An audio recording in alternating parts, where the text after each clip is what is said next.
You know, one of the Bay Area's favorite manatee is having a big birthday. Snooty here, longtime resident, and actually Snooty's just waking up here. This is a great picture of her getting up. Snooty is at the South Florida Museum in Bradenton, setting new records every day, about to turn 63, and he is the oldest known living manatee. When I get older, losing my head, many years from now. Well, he is looking pretty bald, but that's how manatee are. And as far as older goes, Snooty here is about to turn 63. Typically in the wild, they're lucky to make it into double digits. So how did Snooty make it to 63? Well, it started when Snooty was born, back in 1948, in captivity. So Snooty here has called the South Florida Museum in Bradenton home pretty much ever since.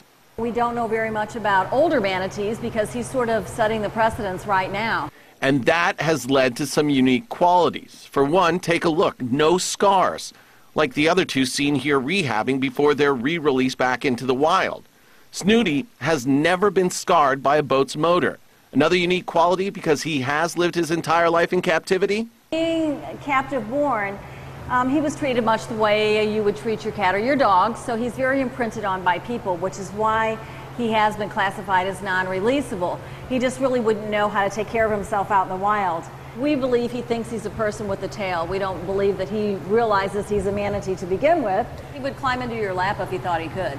But he is a manatee, and because he is the oldest known manatee on record, he's teaching those around him new things every day.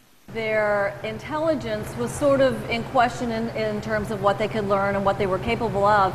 And we know from Snooty that they're capable of a lot more than what we maybe anticipated originally. What's going on there? Well, their closest relative is the elephant, so the end of their nose is prehensile, like the end of an elephant's trunk. The whiskers that you see on the front of his nose are called vibrissae, and those are basically his fingers.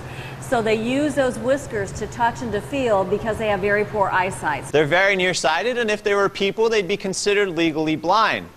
And Snooty has provided a unique opportunity to the countless number of people who have seen him, stretching all the way back to 1948. That's been the best part of it. We had first children, then we had the parents of the children, then the grandparents of the children, and now we're starting to see great-grandparents bringing their children in to see Snooty. So that's pretty amazing.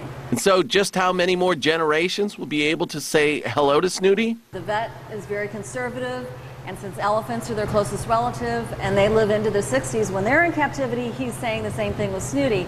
But we're reaching 63 at this point, and he's healthy. Will you still need me? Will you still feed me when I'm 64? I think that can be arranged. Let's hope for many more years.